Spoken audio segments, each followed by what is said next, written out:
নমস্কার।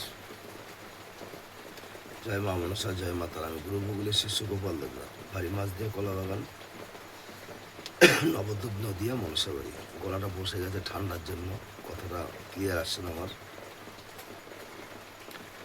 ছোটোর মধ্যে দিচ্ছি গাছ জাগানো মন্ত্র।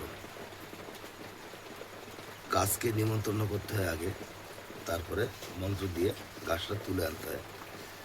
আমরা বেইমান হতে পারি, গাছ কোনোদিন বেইমান না। গাছের কাজ গাছ করবে।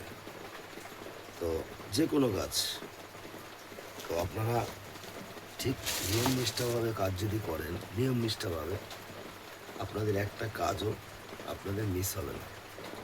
কারণ আজকে অ্যাস্ট্রোলজারের কাছে গেলে পরে যারা হাত দেখে স্টোন দেয়,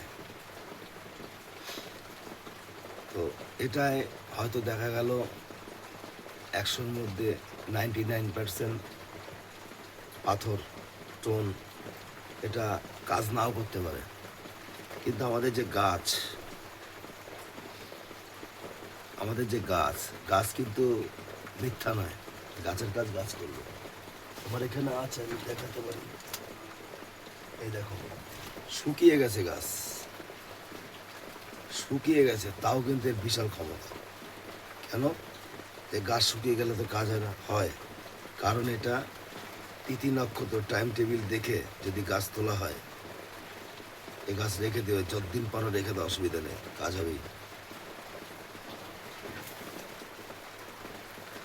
তো যাই হোক, আর গুরু ভক্তি সব থেকে বড় ভক্তি। গুরুকে তুমিও কামাও, গুরু 10 টাকা, 2 টাকা, 5 টাকা দাও, এতে খুশি হয়।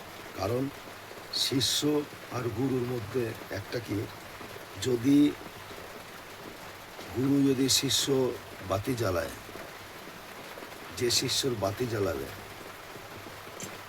সেই শিষ্যর মঙ্গল হবে, মঙ্গল, তার কাজ মিস হবে না।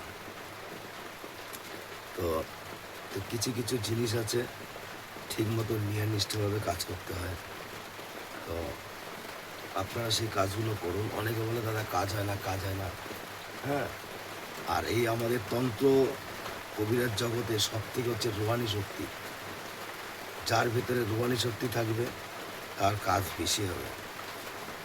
আমি বেশি বাড়াবো না, আপনারা এই কাজগুলো দেখেন। যদি আপনাদের ভালো লাগে, প্রচুর শেয়ার করবেন। এই যে গাছের কাজ গাছ করবে। গাছটা এইটা হচ্ছে নিমন্ত্রণও করা।